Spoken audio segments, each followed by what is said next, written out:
Then the next component of the budget is the labor cost budget, which is again another big item of expense in most of the businesses, and it's a very important aspect. So we look at so there are different ways of doing the zero labor cost budget. The primary of them is the zero base manning, which involves what is the whether we need to really spend this person or not.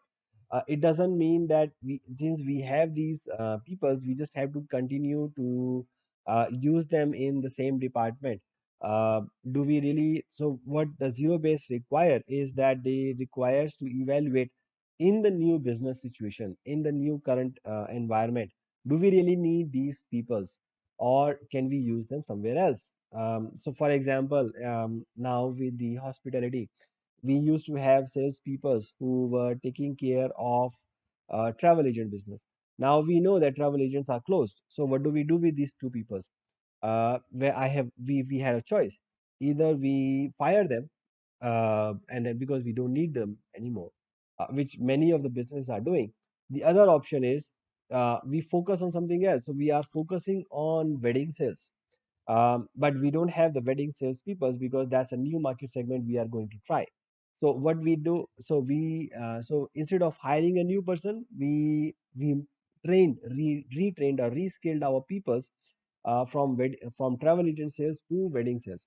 So that's the way we normally do the budget based on the zero base. Means we evaluate each and every single position to say whether it's going to add value in our new budget period or not.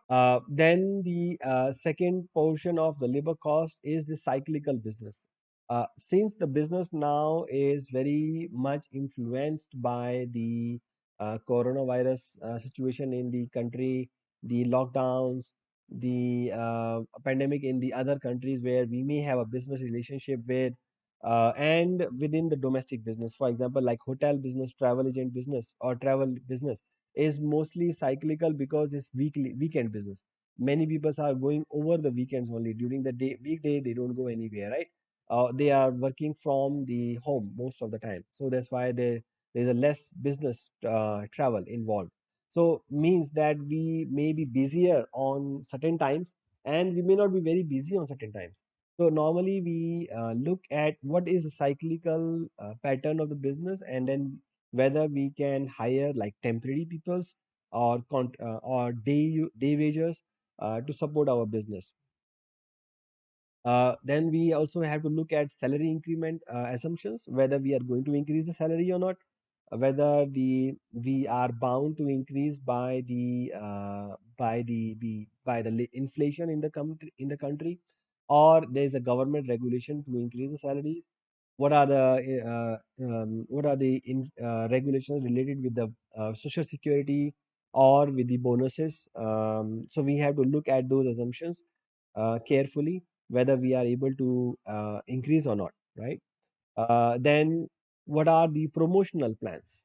So there may be certain peoples who are working very good, and we may need to give them their due reward by promoting them to the new position in order to retain them. Otherwise, we may lose them to competitor. There will be usual turnovers.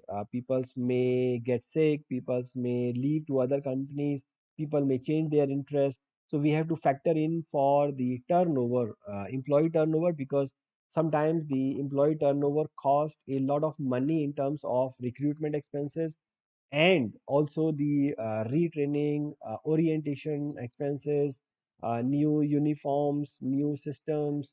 So there is a lot of other expenses related with the employee turnover so that we can budget them properly. And the last is going to be the employee benefits. So what are the employee benefits we are going to give? Are we going to give them a meal, accommodation, transportation from their workplace, work from home, leaves, maternity leaves, the telephone allowance, the system allowance, or whatever kind of things that we are going to give. If they are not coming, or if we allow them to work from home, then we don't need to provide them the transportation, but we may need to provide them the internet access. So we have to really look at what are the other employee related costs. that we have to incur based on the current business situations.